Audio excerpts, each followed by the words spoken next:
Shalom Bapak Ibu semua, saat ini kita ada di khotbah minggu bersama Box Willy. Dan tema khotbah minggu ini adalah Tuhan Yesus memberkati hingga akhir zaman.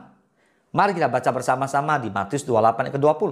Dan ajarlah mereka melakukan segala sesuatu yang telah kuperintahkan kepadamu. Dan ketahuilah, aku menyertai kamu senantiasa sampai kepada akhir zaman. Boleh katakan amin. Shalom Bapak Ibu semua, saudara yang terkasih dalam Kristus Yesus. Hari ini kita akan merenungkan bersama-sama satu renungan firman Tuhan yang begitu luar biasa, yaitu satu kebenaran yang penuh dengan pengharapan. Bahwa Tuhan Yesus bukan hanya memulai suatu karya dalam hidup kita, tetapi juga berjanji untuk terus menyertai dan memberkati kita semua sampai kepada akhir zaman. Amin. Nah, kita hidup dalam dunia yang penuh dengan perubahan, ketidakpastian dan juga tantangan. Namun, satu hal yang pasti adalah kasih dan penyertaan Tuhan Yesus yang tidak pernah berubah. Dia adalah Tuhan yang setia, yang tidak meninggalkan umatnya. Amin. Baik, dasar Alkitabiahnya ada di Matius 28 ayat 18 sampai ke 20. Yesus mendekati mereka dan berkata, "Kepadaku telah diberikan segala kuasa di sorga dan di bumi. Karena itu pergilah, jadikanlah semua bangsa muridku, dan baptislah mereka dalam nama Bapa dan Anak dan Roh Kudus. Dan ajarlah mereka melakukan segala sesuatu yang telah kuperintahkan kepadamu. Dan ketahuilah, aku menyertai kamu senantiasa sampai kepada akhir zaman." Poin penting di sini adalah yang pertama, Yesus memiliki otoritas penuh. Lihat, segala kuasa, artinya kuasa di surga dan kuasa di bumi yang telah diberikan kepada Yesus ada di tangan Yesus. Amin. Yang kedua, Yesus memberikan amanat kepada kita. Sebuah tugas yang begitu mulia, yang begitu penting, yang harus kita tuntaskan. Yaitu pergilah, jadikanlah semua bangsa murid Tuhan. Dan yang ketiga, Yesus memberikan jaminan penyertaan. Yesus mengatakan bahwa aku menyertai kamu sampai kepada akhir zaman. Sampai dia datang, bahkan sampai selama-lamanya. Amin. Nah, sekarang kita akan bahas tentang Tuhan Yesus memberkati kita semua melalui penyertaannya. Yang pertama, penyertaan rohani. Nah, kehadirannya Tuhan nyata di dalam hati kita. Lihat, Yohanes 14, ayat 16 dan 17. Aku akan minta kepada Bapa dan ia akan memberikan kepadamu seorang penolong yang lain, supaya ia menyertai kamu selama-lamanya, yaitu roh kebenaran. Dunia tidak dapat menerima dia, sebab dunia tidak melihat dia dan tidak mengenal dia. Tetapi kamu mengenal dia, sebab ia menyertai kamu dan akan diam di dalam kamu. Nah, Bapak Ibu semua, Roh Kudus tinggal di dalam kita sebagai penolong. Dalam doa, firman Tuhan, dan pujian, kita bisa merasakan kehadirannya yang memberkati dan menguatkan. Amin. Yang kedua, penyertaan dalam panggilan dan pelayanan. Tuhan Yesus tidak hanya memberikan perintah, tetapi juga memberi kuasa dan penyertaan dalam menjalankan tugas itu. Kisah Para Rasul 1 ayat ke-8. Tetapi kamu akan menerima kuasa kalau Roh Kudus turun ke atas kamu. Dan kamu akan menjadi saksiku di Yerusalem dan di seluruh Yudea dan Samaria dan sampai ke ujung bumi. Saudara, Tuhan Yesus memberkati penyertaannya supaya kita berkuasa untuk menjadi saksi. Supaya lebih banyak orang bisa berjumpa dengan kasih Yesus. Saudara, menjadi saksi dengan menyaksikan itu dua hal yang berbeda. Ketika kita menyaksikan, kita bisa menyaksikan kisah orang lain. Seperti seorang reporter meliput sebuah berita lalu kita beritakan. Tapi Tuhan mau kita menjadi saksi. Artinya kita mengalami kuasa Tuhan itu sendiri. Katakan amin. Dan yang ketiga, penyertaan dalam pergumulan hidup. Mazmur 23 keempat firman Tuhan berkata, "Sekalipun aku berjalan dalam lembah kekelaman, aku tidak takut bahaya. Sebab engkau besertaku, gadamu dan tongkatmu, itulah yang menghibur aku." Saudara, Tuhan tidak menjanjikan hidup tanpa masalah. Tapi Tuhan berjanji untuk tetap menyertai kita di dalam segenap kehidupan kita bersama dengan Tuhan kita, Yesus Kristus. Amin. Tuhan Yesus memberkati melalui pemeliharaannya juga. Seperti apa? Yang pertama, pemeliharaan jasmani. Di Mazmur 6 ayat 31 sampai 33. "Sebab itu janganlah kamu khawatir dan berkata, apakah yang akan kami makan? Apakah yang akan kami minum? Apakah yang akan kami pakai? Sebab itu dicari bangsa-bangsa yang tidak mengenal Allah. Akan tetapi Bapamu yang di surga tahu bahwa kamu memerlukan semuanya itu. Tetapi carilah dahulu kerajaan Allah dan kebenarannya, maka semuanya itu akan ditambahkan kepadamu." Nah, Matius 6 ayat 31 sampai 33 jelas mengajarkan kepada kita semua, jangan khawatir akan makanan, jangan khawatir akan minuman dan pakaian. Sebab itu semua dicari oleh orang-orang atau bangsa-bangsa yang tidak mengenal Allah. Tapi kita adalah anak-anak Tuhan. Tuhan menyuruh kita carilah dahulu kerajaan Allah dan kebenarannya. Maka semuanya akan Tuhan tambahkan pada saudara dan saya. Katakan amin.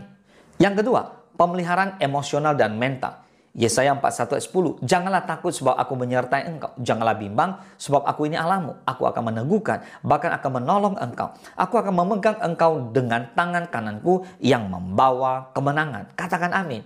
Bapak Ibu semua, jangan takut. Sebab Tuhan menyertai, bukan sekedar memberkati. Tuhan memegang tangan kanan kita, bahkan memberi kemenangan buat kita semua. Amin. Bahkan dalam saat kita mau putus asa, Tuhan tetap menghibur, menguatkan, dan memberi damai sejahtera. Amin. Yang ketiga, pemeliharaan rohani. Filipi 1 ayat 6 firman Tuhan berkata, akan hal ini aku yakin sepenuhnya, yaitu Ia yang memulai pekerjaan yang baik di antara kamu akan meneruskannya sampai pada akhirnya pada hari Kristus Yesus. Jadi Tuhan tahu persis apa yang kita perlukan dan Tuhan Yesus adalah sumber segala kebutuhan kita. Percayalah, Tuhan tidak kekurangan jalan untuk menolong saudara dan saya, dan Tuhan memiliki cara yang ajaib untuk mencukupi segala kebutuhan kita. Amin. Nah, sekarang kita akan bahas tentang berkat Yesus hingga akhir zaman. Yang pertama, berkat keselamatan kekal. Yohanes 10 ayat 28, firman Tuhan berkata, dan aku memberikan hidup yang kekal kepada mereka, dan mereka pasti tidak akan binasa sampai selama-lamanya. Dan seorang pun tidak ada yang dapat merebut kita dari tangan Tuhan. Amin. So, kita harus mengerti dan memahami dengan benar bahwa darah Kristus yang tercurah di atas kayu salib mempunyai harga yang sungguh tak ternilai. Tak bisa diukur dengan materi sebesar apapun. Ada jaminan keselamatan kekal di dalam darah Yesus Kristus yang sangat mahal. Dengan menerima pengorbanannya di atas kayu salib, kita menerima penebusan yang dilakukannya di atas Kalvari itu. Oleh karya pengorbanannya, kita tidak lagi menjadi orang-orang hukuman atau terkutuk. Karena Kristus telah menggantikan saudara dan saya. Katakan amin. Yang kedua, berkat pengharapan akan kedatangannya kembali.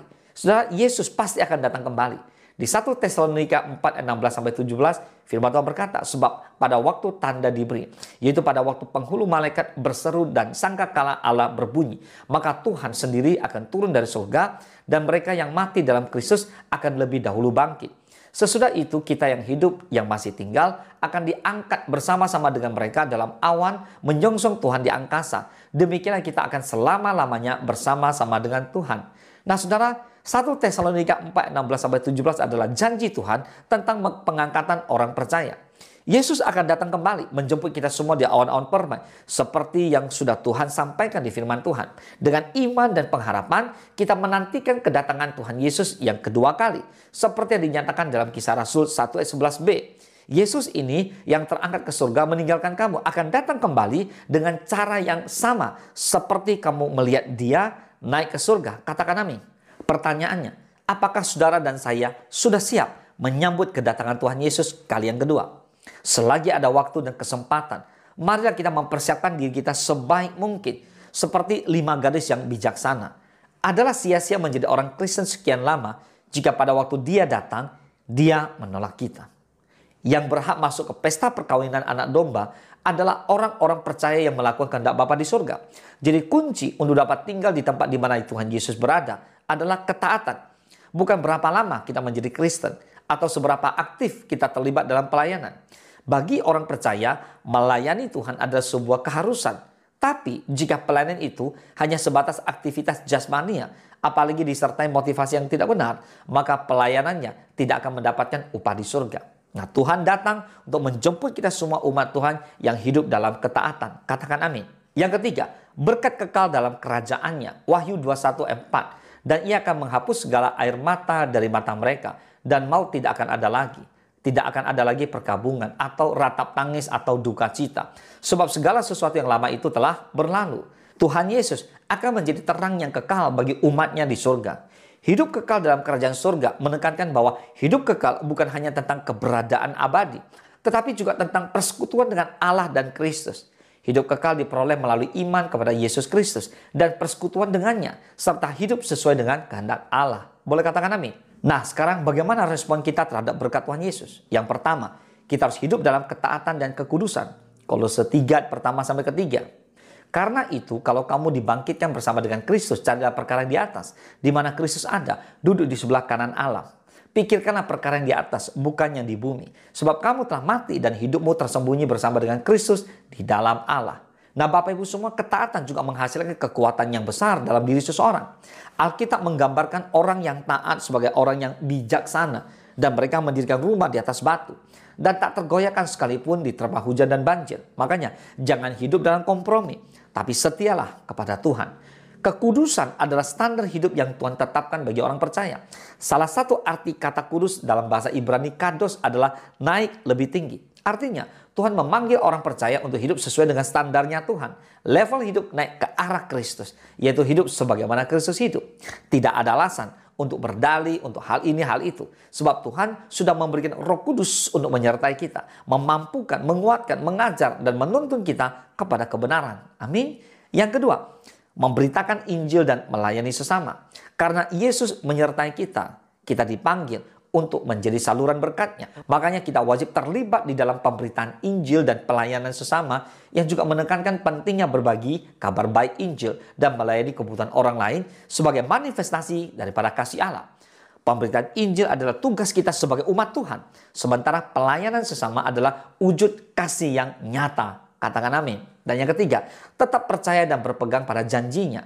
Ketika badai datang, tetaplah percaya bahwa Tuhan Yesus tetap bekerja dan tetap menyertai kita. Amin. Alkitab adalah tambang emas janji-janji untuk orang percaya. Dalam segala situasi, namun terutama pada masa-masa sulit, janji Tuhan menjadi sauh bagi jiwa kita. Janji-janji itu memberi kita pengharapan dan memampukan kita untuk menjadi berani dan tegar dalam menghadapi berbagai tantangan. Jadi jika kita tidak mengetahui semua yang dijanjikan Alkitab, kita tidak dapat membuat diri kita percaya. Tetapi semakin kita banyak belajar, baca Alkitab, berdoa, berrelasi dengan Allah, maka semakin kuat iman kita bertumbuh, dan ini adalah karunia dari Tuhan yang Maha Kuasa. Lukas 24 mencatat 2 kali bahwa orang bisa saja bertemu dengan Tuhan Yesus namun tidak mengenalinya. Dia harus membuka mata rohani mereka dulu agar mereka benar-benar dapat melihat. Begitu juga dengan kita. Iman tidak mungkin timbul tanpa Roh Kudus. Catat baik-baik, kita perlu Roh Kudus. Yesus memberikan jaminan perlindungan, pengharapan, keselamatan kekal, nasihat, dan pimpinan dalam kitab suci kepada orang-orang percaya. Pertanyaannya, apakah saudara mempercayainya?